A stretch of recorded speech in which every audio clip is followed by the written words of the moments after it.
السلام علیکم ورحمۃ اللہ وبرکاتہ۔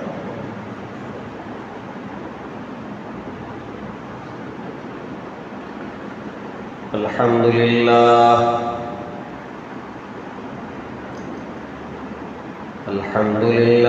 نحمده ونستعینه ونستغفره ونؤمن به ونتوکل علیہ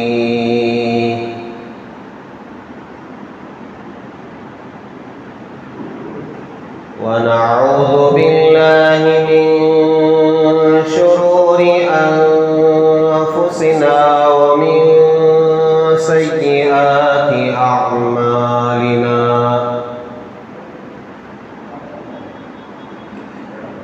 ونعوذ باللہ من شرور انفسنا ومن سیئات اعمالنا من يهده الله فلا مضل له ومن يضلله فلا هادي له ونشهد أن لا إله إلا الله وحده لا شريك له ونشهد أن سيدنا ونبينا ومولانا محمدا عبده ورسوله الذي أرسل بالحق بشيرا ونذيرا وداعيا إلى الله بإذنه وسراجا منيرا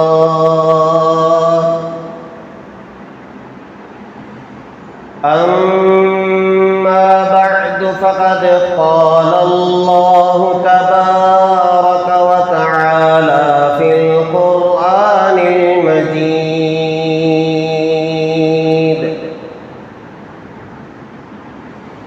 أعوذ بالله من الشيطان الرجيم بسم الله الرحمن الرحيم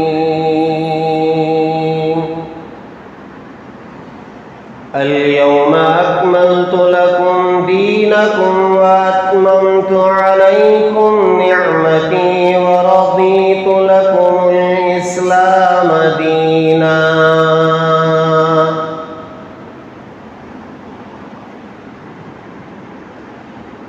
آمنت بالله صدق الله العظيم وصدق رسوله النبي الكريم ونحن على ذلك لمن الشاهدين والشاكرين والحمد لله رب العالمين۔ بزرگان محترم،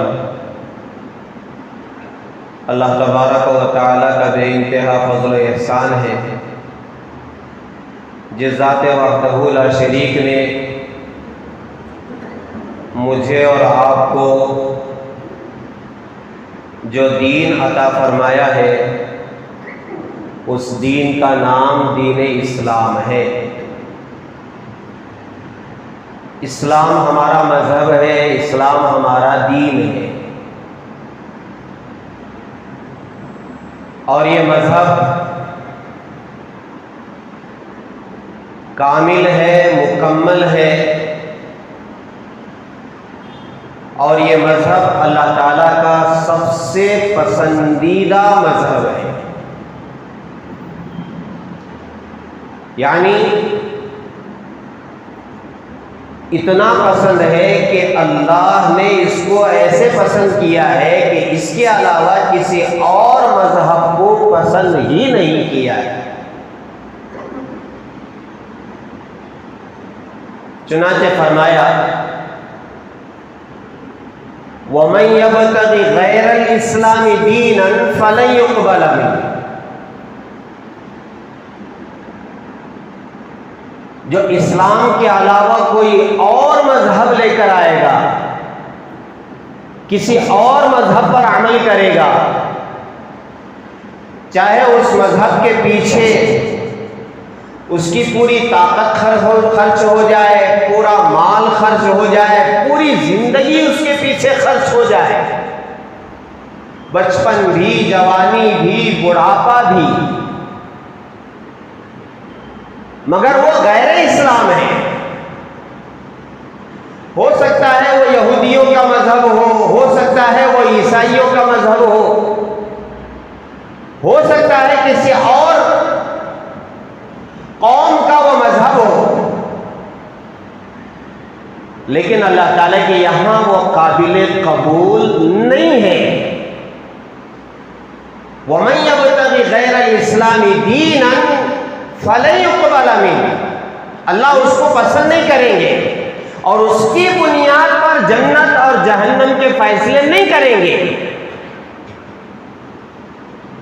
ان کا فیصلہ جو ہوگا وہ سیدھے سیدھے جہنم کا فیصلہ ہوگا، جو غیر اسلام پر عمل کر کے آئیں گے۔ تو اللہ تعالیٰ نے جو اسلام ہمیں دیا ہے یہ کامل ہے، مکمل ہے اور اللہ کو خوش کرنے والا مذہب ہے، اور اللہ تعالیٰ اس مذہب سے راضی ہے۔ جب اللہ نے یہ مذہب ہمیں عطا فرمایا ہے تو ایک مسلمان کو چاہیے کہ وہ اپنی زندگی کے ہر شعبے میں، چاہے انفرادی زندگی ہو، اجتماعی زندگی ہو، یا پھر اس کے معاملات کا مسئلہ ہو، معاشرت کا مسئلہ ہو، عبادات کا مسئلہ ہو، اخلاقیات کا مسئلہ ہو، یا پھر عقائد کا مسئلہ ہو، ان تمام مسائل میں اس کی نظر سب سے پہلے جو جائے گی وہ اس پر جائے گی کہ میرا اسلام مجھے کیا کہتا ہے۔ ہمارے عقائد، ہمارے عبادات، ہمارے معاملات، ہماری معاشرت اور ہمارے اخلاقیات، پوری زندگی کا خلاصہ یہی 5 چیزیں ہیں۔ ان میں سے کوئی بھی شعبہ ہمارے سامنے آئے تو میرا کام یہ ہے، آپ کا کام یہ ہے، ایک مسلمان کا کام یہ ہے کہ میری نظر اور ہماری نظر سب سے پہلے کہ یہ جو مسئلہ میرے سامنے آیا ہے اس مسئلے میں میرا اسلام کیا کہتا ہے۔ اب ہم اس مسئلے کو رکھ کر کے نہ مشرق دیکھیں گے، نہ مغرب دیکھیں گے، نہ شمال دیکھیں گے، نہ جنوب دیکھیں گے، نہ دنیا کے کسی ملک پر نظر کریں گے، نہ کسی اور مذہب میں تلاش کریں گے، نہ یہودیوں کے پیچھے بھاگیں گے، نہ عیسائیوں کے پیچھے بھاگیں گے، نہ کسی اور قوم کے پیچھے بھاگیں گے، اور نہ ہی کسی سائنسدان کے پیچھے بھاگیں گے کہ اس مسئلے میں آپ کو ایسا کرنا چاہیے، ایسا کرنا چاہیے، ایسا کرنا چاہیے۔ نہیں، میرا اسلام اس مسئلے میں کیا کہتا ہے؟ جو قرآن میرے پاس موجود ہے، جس میں 114 سورتیں ہیں، 6666 آیتیں ہیں، اور پھر اس قرآن کو عطا کی ہوئی جو شخصیت ہے، سید الانبیاء، میرے اور آپ کے آقا تاجدار مدینہ احمد مجتبیٰ محمد مصطفیٰ حضرت رسول اللہ صلی اللہ علیہ وسلم اس مسئلے میں، اس معاملے میں میری کیا رہبری کرتے ہیں۔ جو مسلمان اپنے ہر معاملے میں ان 2 چیزوں کو سامنے رکھ کر زندگی گزارے گا، سمجھے اس کا ٹھکانہ انشاءاللہ ثم انشاءاللہ جنت ہے، اس کی آنکھ بند ہونے سے لے کر جنت میں داخل ہونے تک اللہ تعالیٰ فضل کا معاملہ فرمائیں گے، اور جب آخری وقت آئے گا دنیا سے جانے کا، یا ایتھا النفس المطمئنہ ارجعی الی ربک راضیۃ مرضیہ فادخلی فی عبادی وادخلی جنتی کا مجدہ اور خوشخبری اسے سنایا جائے گا۔ لوگ روتے رہ جائیں گے، یہ ہنستا ہوا چلا جائے گا۔ جیسے شیخ سعدی علیہ الرحمہ نے فرمایا، جب تو دنیا میں آیا تھا تو رو رہا تھا اور لوگ مٹھائیاں تقسیم کر رہے تھے، زندگی ایسے گزار، جب تیرا دنیا سے جانے کا وقت آئے تو ہنستا ہوا چلا جائے اور لوگ روتے ہوئے رہ جائے۔ ایک اچھے آدمی کو، ایک نیک اور متقی آدمی کو، ایک اللہ والے آدمی کو ہم نے کھو دیا، یہ یاد کر کر کے لوگ آنسو بہاتے چلے جائے اور تو خوشی خوشی اپنے مالک کے پاس چلا جائے۔ یہ کون جائے گا؟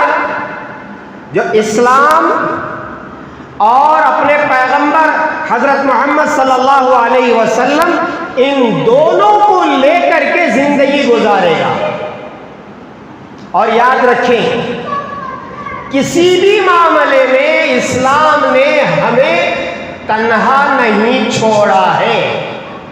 کسی بھی معاملے میں، معاملہ آپ کا کوئی بھی ہو، ایسا ہرگز نہیں ہے ہم یتیم ہو گئے یا عورتیں یہ کہیں کہ ہم بیوہ ہو گئیں، اب ہمارا ہاتھ پکڑنے والا کوئی نہیں ہے، ہماری رہبری کرنے والا کوئی نہیں ہے، ہم اکیلے کھڑے ہوئے ہیں، اب کریں تو کیا کریں؟ ایسا کوئی مسئلہ نہیں ہے۔ قیامت کی صبح تک دنیا میں جتنے مسائل آئیں گے ان کا حل قرآن میں موجود ہے، احادیث میں موجود ہے۔ حضرات صحابہ کرام رضی اللہ تعالی عنہم اجمعین کی زندگیوں سے ہمیں وہ راہبری ملتی ہے۔ آئیے، اس وقت جو حالات ہیں، آسمان کے نیچے، زمین کے اوپر، اور پھر خاص طور پر ہمارے اس ملک میں جو حالات ہیں، جن حالات کی وجہ سے امت پریشان ہے، یہ کیا حالات ہیں؟ یہ کون سا دور ہے؟ اب آپ دنیا والوں کو دیکھیں گے تو پتہ نہیں کیا کیا کہیں گے، کیا کیا بگیں گے، کیا کیا کہانیاں سنائیں گے، کیا کیا قصے سنائیں گے۔ سیدھے سیدھے اسلام میری کیا رہبری کرتا ہے؟ اسلام کو سامنے رکھ کر کے میں دنیا دیکھوں گا، میں اپنا ملک دیکھوں گا، میں اپنی ریاست دیکھوں گا کہ حالات یہ کیوں ہیں، کیا ہے، کون سا زمانہ ہے۔ میرے عزیزوں، دربار رسالت کے ایک صحابی ہیں حضرت ابو ہریرہ رضی اللہ تعالی عنہ، ایک تابعی ہے۔ تابعی کسے کہتے ہیں، صحابی کسے کہتے ہیں، شاید آپ کو معلوم ہوگا اور ہونا چاہیے۔ صحابی کسے کہتے ہیں؟ ایمان کی حالت میں جس نے اپنی جسم کی آنکھوں سے رحمت دو عالم صلی اللہ علیہ وسلم کی زیارت کی ہو اور اسی اسلام پر اس کی موت واقع ہوئی ہو، اس کو کہتے ہیں صحابی۔ حضور کی زیارت کرنا اپنی آنکھوں سے، جسم کی آنکھوں سے، ایمان کی حالت میں، اور اسی پر اس کا انتقال ہونا، اسے کہتے ہیں صحابی۔ اور جو شخص اللہ کے رسول علیہ الصلوۃ والسلام سے نہیں ملا، آپ کی زیارت نہیں کی، آپ کا دیدار نہیں کیا، لیکن اس نے صحابی کو دیکھا ایمان کی حالت میں، اسے کہتے ہیں تابعی۔ اور ایک شخص ہے جس نے صحابی کو نہیں دیکھا، تابعی کو دیکھا، اسے کہتے ہیں تبع تابعی۔ سمجھ میں آیا؟ صحابی، اس کے بعد تابعی، اس کے بعد تبع تابعی۔ تو ایک تابعی ہے حضرت سعید بن سمعان رحمت اللہ علیہ۔ صحابہ کو رضی اللہ تعالی عنہ کہتے ہیں، صحابہ کے علاوہ اس کے بعد جو تابعی، تبع تابعی اور اس کے بعد حضرات اولیاء کرام کو رحمت اللہ علیہ کہتے ہیں۔ تو حضرت سعید بن سمعان رحمت اللہ علیہ فرماتے ہیں، حضرت ابو ہریرہ رضی اللہ تعالی عنہ کو میں نے یہ دعا کرتے ہوئے سنا کہ اے اللہ، میں پناہ چاہتا ہوں، میں پناہ چاہتا ہوں، یتعوذ من امارات الصبیان والسفہاء۔ حضرت سعید بن سمعان رحمت اللہ علیہ فرماتے ہیں، میں نے حضرت ابو ہریرہ رضی اللہ تعالیٰ عنہ کو یہ کہتے ہوئے سنا کہ حضرت ابو ہریرہ پناہ مانگ رہے تھے یہ کہہ کر کے کہ یا اللہ، مجھے بچوں کی حکومت اور بے وقوفوں والی حکومت سے میں پناہ چاہتا ہوں۔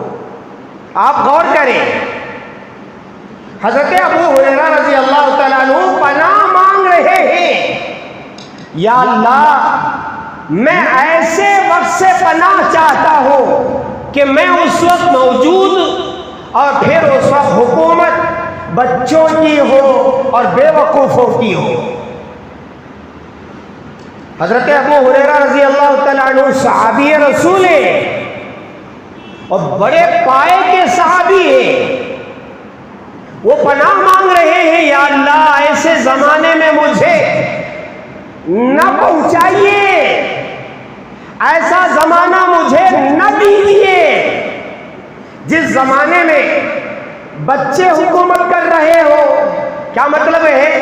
ایسے لوگ جن کو کوئی تجربہ نہیں ہے، جیسے بچوں کو کوئی تجربہ نہیں ہوتا ہے، بچہ جہاں چاہے منہ مار دیتا ہے، جہاں چاہے چلا جاتا ہے، جو چاہے استعمال کر لیتا ہے، نہ اسے کسی چیز کا تجربہ ہوتا ہے، اس سے نقصان ہوتا ہے، اس سے فائدہ ہوتا ہے۔ بچے کو کیا معلوم ہے؟ لوگ بھی کہیں گے ارے یہ تو بچہ ہے، اسے کیا معلوم ہے؟ تو حکومت کرنے والے بچوں کی طرح نا تجربے کار، اور پھر آگے فرمایا بے وقوف لوگ، انہیں کوئی پتہ نہیں ہے اس وقت میری رعایا کے ساتھ، میری پبلک کے ساتھ، میرے نیچے جو ماتحت ہیں ان کے ساتھ کیا معاملہ کرنا چاہیے، ان کے ساتھ خیر خواہی کرنے کے کیا راستے ہیں، اسے کچھ بھی پتہ نہیں ہے۔ ایسا بے وقوف جب حکومت کرنے لگے، فرمایا کہ وہ وقت دھرتی پر بہت برا وقت ہے، اور حضرت ابو ہریرہ اسے وقت سے پناہ مانگ رہے ہیں۔ حضرت ابو ہریرہ رضی اللہ تعالیٰ عنہ سے پوچھا گیا کہ حضرت آپ بتائیے کہ ہم کیسے معلوم کریں کہ اس وقت جو حکومت ہے وہ بے وقوفوں والی حکومت ہے اور بچوں والی حکومت ہے؟ بہت اچھا سوال ہے۔ ہمیں کیسے معلوم ہو کہ یہ بڑا بے وقوف ہے اور یہ نا تجربے کار ہے، جس کی بنا پر وہ زمانہ بہت برا زمانہ؟ حضرت ابو ہریرہ رضی اللہ تعالیٰ عنہ نے اس وقت فرمایا کہ دیکھو 3 نشانیاں ہیں، آپ بھی ان 3 نشانیوں پر غور کریں اور پھر یہ اندازہ لگائیں کہ اس وقت جو حکومت ہے وہ کیا بے وقوفوں کے ہاتھ میں ہے اور بچوں والی صفت کے ہاتھ میں ہے۔ آپ خود فیصلہ کر سکتے ہیں. کیوں؟ اس لیے کہ اسلام کھلا ہوا ہے، ڈھکا ہوا، چھپا ہوا، سمجھ میں آنے والا نہیں ہے. ایسا نہیں ہے. اسلام صاف صاف ہے، ہر بچہ اسے سمجھ سکتا ہے، تھوڑی سی عقل والا بھی اسے سمجھ سکتا ہے. حضرت ابو ہریرہ رضی اللہ تعالیٰ عنہ نے فرمایا کہ دیکھو 3 باتیں دیکھو، اگر یہ 3 چیزیں پائی جا رہی ہے سمجھ جاؤ کہ وہ جو زمانہ ہے اس وقت کے جو حکمران ہیں وہ بے وقوف ہیں، وہ بچوں والی صفت والے حکمران ہیں. فرمایا سب سے پہلے ان تقطع الارحام. دیکھو اس وقت لوگ آپس میں رشتہ داری نبھا رہے ہیں یا رشتہ داری توڑ رہے ہیں. رشتہ داروں سے قطع تعلق، رشتہ داری کا کوئی پاس و لحاظ نہیں. اگر ایسا زمانہ آ گیا ہے سمجھ جاؤ یہ پہلی علامت ہے جس علامت کو رکھ کر کے ہم یقینی طور پر کہہ سکتے ہیں کہ بے وقوفوں والی حکومت ہے. آپ ذرا اندازہ لگا لیں، ہم جہاں جی رہے ہیں وہاں انسان ہی تو ہے نا. ایسا نہیں ہے کہ ہم جنگلات میں جی رہے ہو، ہاتھیوں کے درمیان، شیروں کے درمیان، سانپوں کے درمیان، بچھوؤں کے درمیان. ایسا تو نہیں ہے. میرا اٹھنا بیٹھنا انسانوں کے درمیان ہو رہا ہے. تو اب ذرا اندازہ لگائیں میرے خاندان میں میرا معاملہ کیسا ہے. اگر میں باپ ہوں تو بچوں کے ساتھ میرا تعلق کیسا ہے، میں بچہ ہوں تو میرے باپ کے ساتھ میرا تعلق کیسا ہے، میں شوہر ہوں تو میری بیوی کے ساتھ میرا معاملہ کیسا ہے، بیوی ہے تو دیکھیں میرے شوہر کے ساتھ میرا معاملہ کیا ہے، رشتہ داروں کے ساتھ ہمارے کیا معاملات ہیں، بھائی کے ساتھ ہمارا کیا معاملہ ہے، بہنوں کے ساتھ ہمارا کیا معاملہ ہے، خالہ پھوپھی ماموں تایا دادا دادی نانا نانی، اور پھر ذرا ایک قدم آگے بڑھ کر کے ہمارے پڑوسیوں کے ساتھ ہمارا کیا معاملہ ہے. ہم سفر کر رہے ہیں اور سفر کے دوران ہمارا کوئی ساتھی پاس میں بیٹھا ہوا ہے، اس کے ساتھ ہمارا کیا معاملہ ہے. ہم کسی لائن میں کھڑے ہوئے ہیں کسی بل بننے کے لیے یا کوئی چیز خریدنے کے لیے، تو جو آدمی ہمارے ساتھ کھڑا ہوا ہے لائن میں اس کے ساتھ ہمارا کیا معاملہ ہے. یہ جو میں چیزیں گنایا ہوں یہ اللہ تعالیٰ نے رشتہ داروں کے تعلق سے قرآن میں بیان فرمایا ہے کہ ان لوگوں کے ساتھ تم اچھائی کے ساتھ حسن سلوک کے ساتھ پیش آؤ. قرآن کی آیت ہے وَاعْبُدُوا اللَّهَ وَلَا تُشْرِكُوا بِهِ شَيْئًا وَبِالْوَالِدَيْنِ إِحْسَانًا وَبِذِي الْقُرْبَى وَالْيَتَامَى وَالْمَسَاكِينِ وَالْجَارِ ذِي الْقُرْبَى وَالْجَارِ الْجُنُبِ وَالصَّاحِبِ بِالْجَنبِ وَابْنِ السَّبِيلِ وَمَا مَلَكَتْ أَيْمَانُكُمْ. آگے فرماتے ہیں اللہ تعالیٰ إِنَّ اللَّهَ لَا يُحِبُّ مَنْ كَانَ مُخْتَالًا فَخُورًا. یہ قرآن پاک ہے جو میرے ہاتھ میں موجود ہے.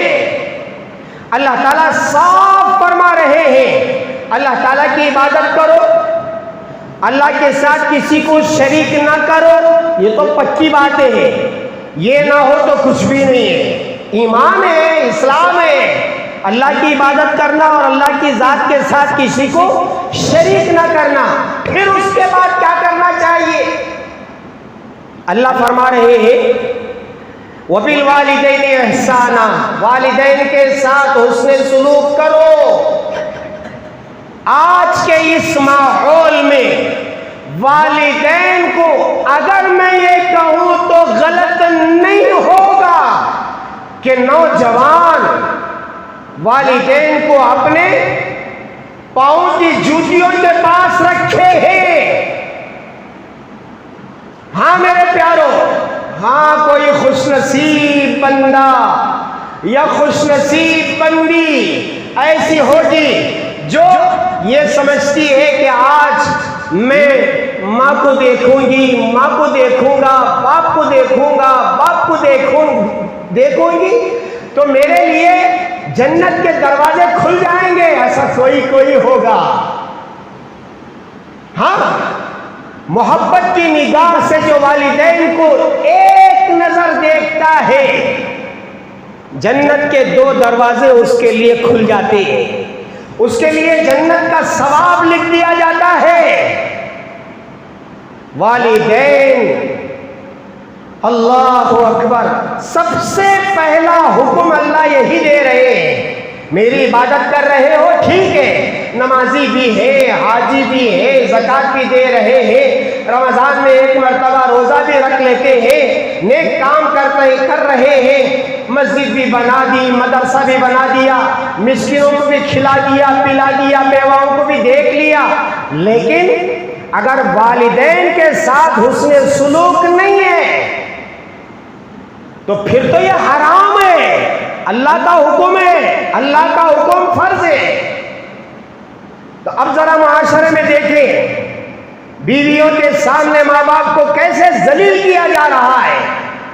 ہاں میرے عزیزوں، جس کے یہاں بہو آئی ہے، ایک ساتھ رہتے ہیں، وہاں معلوم ہوتا ہے کہ بیٹا اور شوہر، ادھر سے بیٹا ادھر سے شوہر، اسے کیسے بیلنس کرنا پڑتا ہے، اگر کچھ عقل رکھتا ہے تو، ورنہ پھر بیوی کے سامنے ماں باپ کو ایسے ذلیل کیا جاتا ہے، یہاں تک کہ آج کا یہ ماحول ایسا ہے کہ کچھ دن بھی والدین کے ساتھ رہنا بہو کو پسند نہیں ہے، بیٹے کو پسند نہیں ہے۔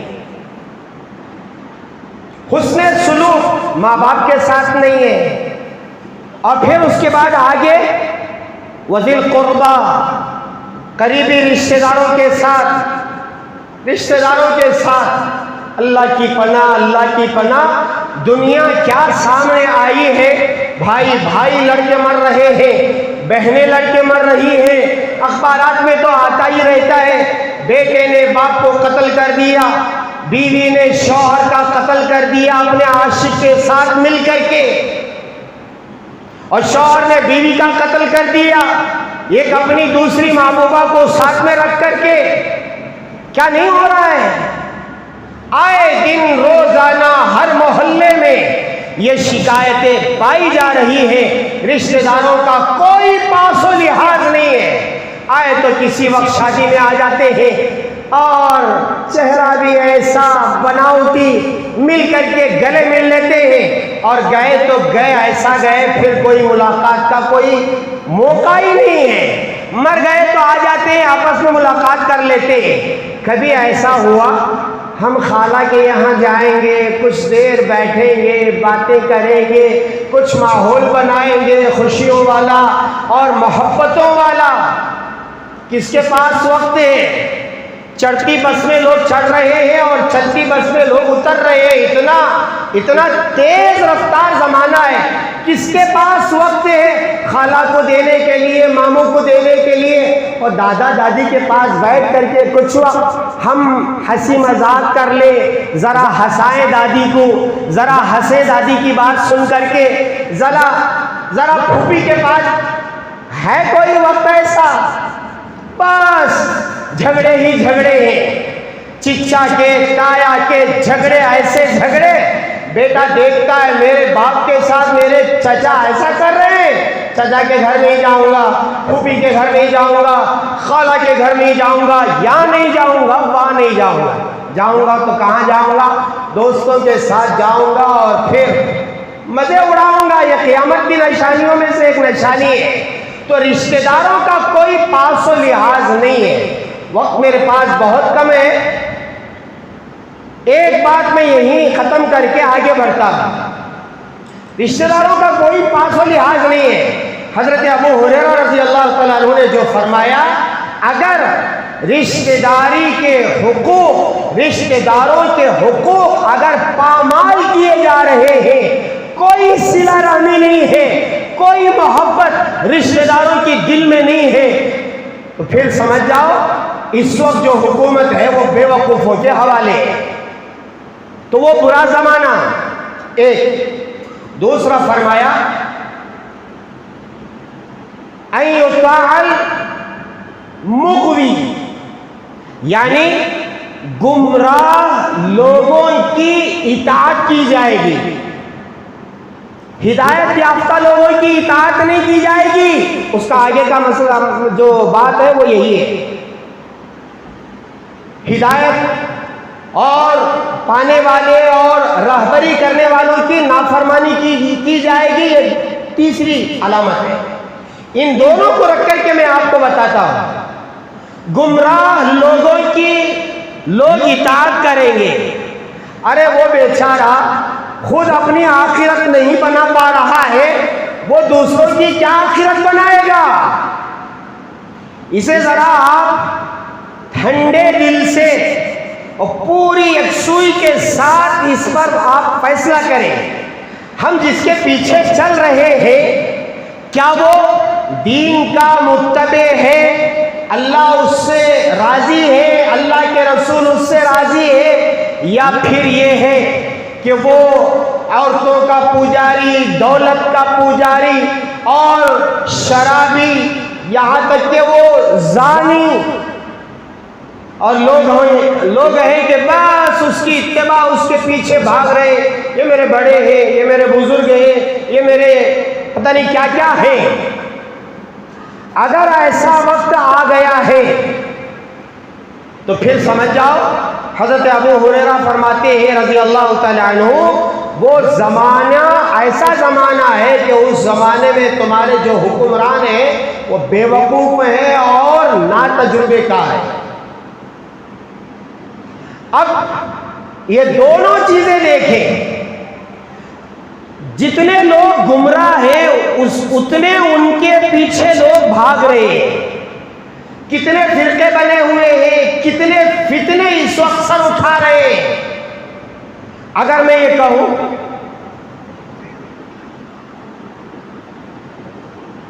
یہ جو بڑا فتنہ ہے حنیف بن کیا نام ہے، حنیف کا فتنہ، جو یہ کہہ رہا ہے کہ میں امام مہدی ہوں، جو کہہ رہا ہے کہ میں امام مہدی ہوں، اور لوگ پتہ نہیں اس کے پیچھے بھاگ رہے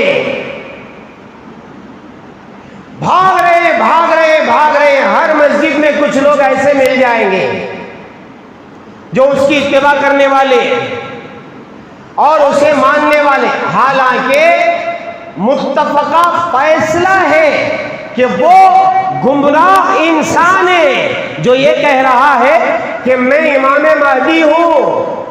نہیں میرے پیارو، امام مہدی کی علامتیں بتائی گئی ہے، قیامت کے قریب حضرت امام مہدی جو آئیں گے، حضرت عیسیٰ علیہ السلام کے دنیا میں آنے سے پہلے حضرت امام مہدی دنیا میں آئیں گے، جن کا ظہور مدینے میں ہوگا، اور پھر وہ مکہ آئیں گے، طواف کر رہے ہوں گے۔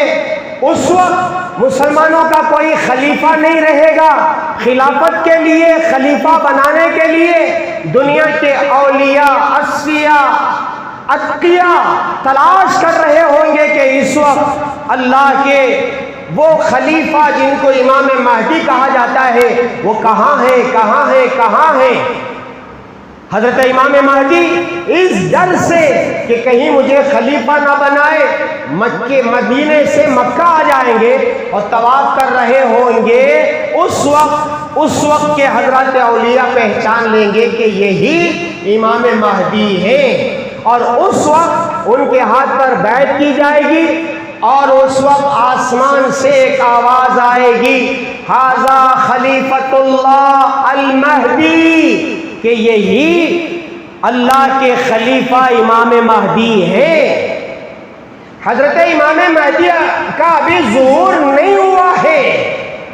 شکیل بن حنیف جو یہ کہہ رہا ہے جھوٹا، مکار، غدار، عاصی جس پر اللہ کی لعنت ہو، جس پر اللہ کے رسول کی لعنت ہو، جس پر فرشتوں کی لعنت ہو، اور جس پر سارے مسلمانوں کی مرد ہو یا عورت سب کی لعنت اس پر ہو۔ اب لوگ اس کے پیچھے بھاگ رہے ہیں۔ شکیل بن حنیف وہ ہمارے امام ہیں، امام مہدی ہیں۔ میرے پیاروں، حضرت ابو ہریرہ رضی اللہ تعالیٰ عنہ نے فرمایا تھا کہ جو گمراہ لوگوں کی فرما برداری کی جائے گی کریں گے، اور پھر ایسے لوگ دنیا میں آئیں گے جو اپنی چالاکیوں سے، مکاریوں سے پتہ نہیں کیا کیا جادو کر کے دکھائیں گے۔ جیسے حضرت مولانا قاسم قریشی صاحب رحمت اللہ علیہ فرمایا کرتے تھے، گھس پودینہ دیکھ مدینہ، لگا دھکا پہنچا مکہ۔ کچھ لوگ ایسے بھی ہیں، مدینہ پودینہ گھس کے مدینہ دکھاتے ہیں اور لات مار کر کے لگا دھکا پہنچا مکہ۔ دیکھو دیکھو مدینہ نظر آ رہا ہے، دیکھو دیکھو مکہ نظر آ رہا ہے، آپ طواف کر رہے ہیں، مقام ابراہیم پر آپ پہنچ گئے ہیں۔ کہاں بیٹھ کر کے؟ بنگلور میں بیٹھ کر کے۔ یہ گھمانے والے، پھرانے والے، اور بس عورتیں بھی جا کر کے پاؤں پڑ رہی ہے، مرد بھی جا کر کے پاؤں پڑ رہی ہے، مرد بھی جا کر کے ان کے جوتا پی رہے ہیں، عورتیں بھی جا کر کے ان کا جوتا پی کر کے پی رہی ہیں، نہا رہی ہیں۔ یہ تین چیزیں اگر ہو رہی ہیں، حضرت ابو ہریرہ فرماتے ہیں رضی اللہ تعالیٰ عنہ، سمجھ جاؤ اس وقت حکومت کرنے والے بے وقوف ہیں اور نا تجربے کار ہیں، اور حضرت ابو ہریرہ ایسے دور سے پناہ مانگ رہے ہیں۔ اب پورے یقین کے ساتھ میں کہوں تو غلط نہیں ہوگا، قرآن میرے ہاتھ میں ہے، یہ دور وہی دور ہے جس دور سے حضرت ابو ہریرہ پناہ مانگتے تھے۔ لیکن کیا کرے، اللہ کی مرضی، میں بھی اس زمانے میں، آپ بھی اس زمانے میں، اب کرنا ہے تو کیا کرنا ہے؟ 2-3 منٹ میں عرض کر کے اپنی بات ختم کروں۔ جب ہم اس زمانے میں آ ہی گئے ہیں، کرنا ہے تو کیا کرنا ہے؟ اللہ کے رسول علیہ السلام ہماری رہبری فرما رہے ہیں، اور فرما رہے ہیں کہ دیکھو یہ جو بے وقوف لوگ تمہارے اوپر بیٹھے ہوئے ہیں نا، یہ تمہارے ہاتھ کی کمائی ہے، جیسا کرو گے ویسا بھرو گے، جیسی کرنی ویسی بھرنی، جیسے اعمال ویسے تمہارے عمال، انما اعمالکم عمالکم، تمہارے اعمال ہی تمہارے وزراء ہیں۔ کما تکونون تؤمر علیکم، جیسے تم رہو گے ویسے تمہارے اوپر تمہارے وزراء، تمہارے وزیر، تمہارے حاکم تمہارے اوپر حکومت کریں گے۔ اب ذرا ہمارے اعمال پر نظر ڈالیں۔ ہاں، من عالم کے من دانم، میں کون ہوں مجھے معلوم ہے۔ ہر آدمی اپنے بارے میں سوچے، ہماری تنہائیاں کیا ہیں، ہماری آنکھیں کتنی آزاد ہو چکی ہیں، ہماری زبان میں ماشاءاللہ ذکر و اذکار نکلتا ہے کہ جھوٹ نکلتا ہے، غیبت نکلتا ہے، اور گالیاں وہ بھی بڑی بڑی، ایک من کی گالیاں، ایسی ایسی گالیاں، اللہ کی پناہ۔ چھوٹے چھوٹے بچے، ہماری زبان گندی، آنکھ گندے، کان گندے، سر سے لے کر پاؤں تک گناہوں میں لت پت۔ اگر میں یہ کہوں تو غلط نہیں ہوگا، اس پر آپ غور کریں، اب سے لے کر حضرت آدم علیہ السلام تک جتنی قوموں پر جتنے عذابات اللہ نے بھیجے ہیں، جن جن گناہوں کی وجہ سے اللہ نے عذاب بھیجے ہیں، وہ سب چیزیں، وہ سب گناہ اس وقت امت میں موجود ہیں۔ سمجھ رہے؟ ہمارے اعمال خراب ہیں، اس لیے ہمارے حکام بے وقوف ہیں۔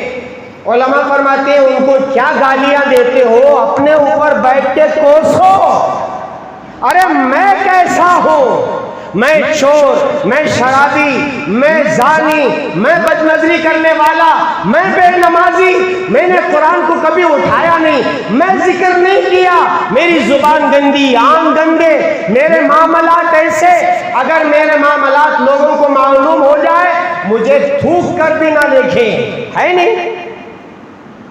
موقع ملا تو دھوکہ دو، رشتہ داری تو اللہ کی پناہ، اللہ کی پناہ، اللہ کی۔ جب ہمارے اعمال ایسے ہیں تو پھر ہمارے حکام اچھے ہو جائے اس کی امید کیسے رکھتے ہیں؟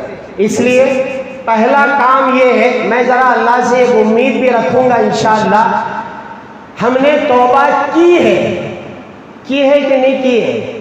کب؟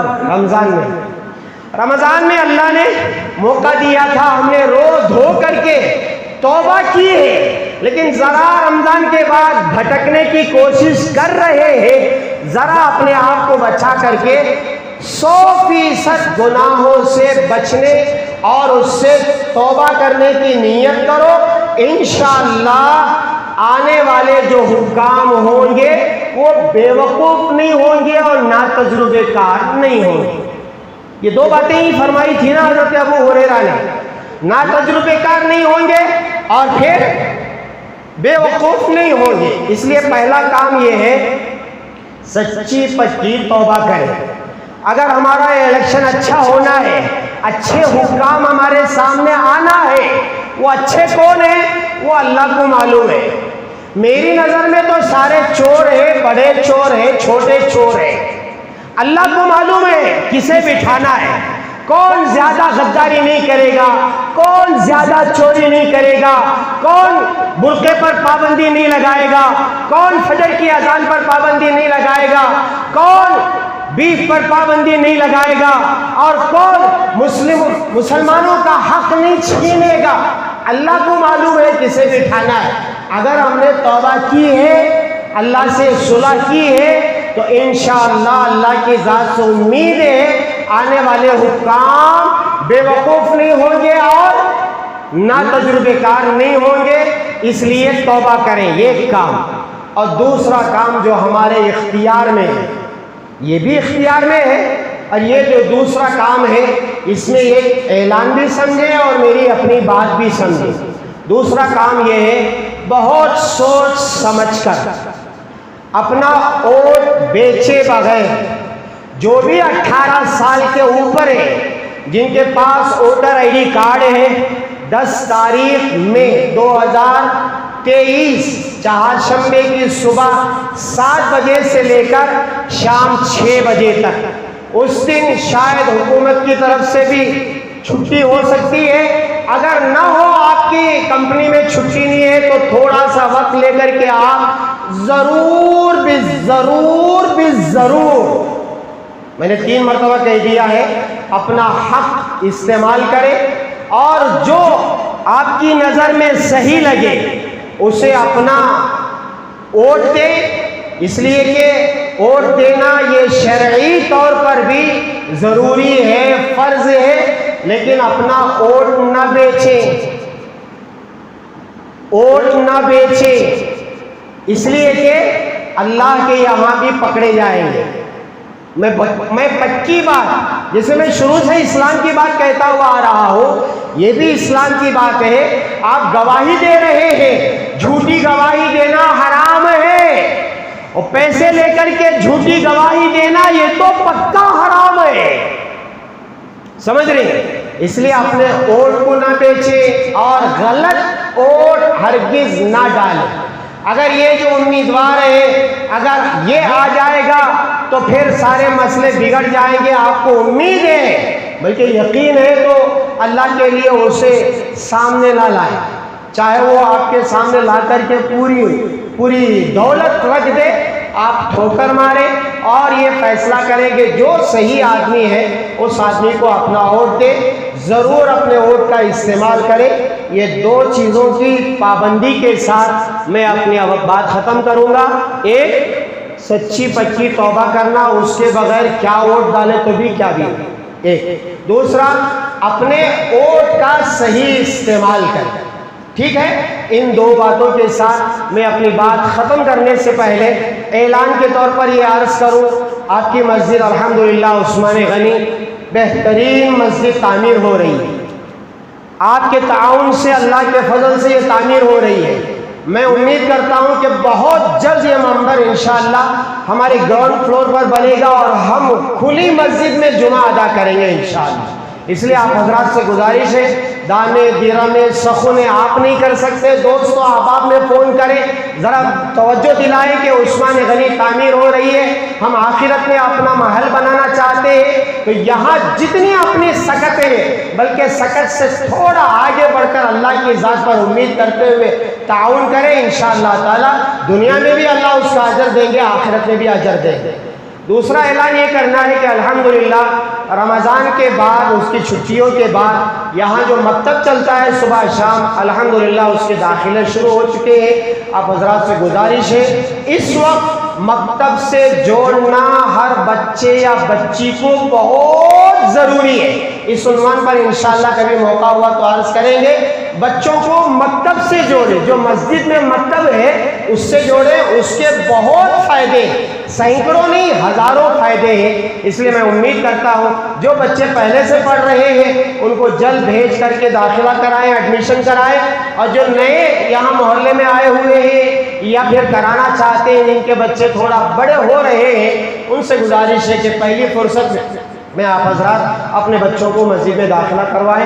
اللہ تبارک و تعالیٰ کہی ہوئی باتوں پر ہم سب کو عمل کی توفیق عطا فرمائے، اور آنے والے الیکشن میں اللہ تعالیٰ بے وقوفوں والی حکومت نہ بنائے، اس کے لیے اللہ تعالیٰ ہمیں سچی اور پکی توبہ کی توفیق عطا فرمائے۔ وآخر دعوانا ان الحمدللہ رب العالمین۔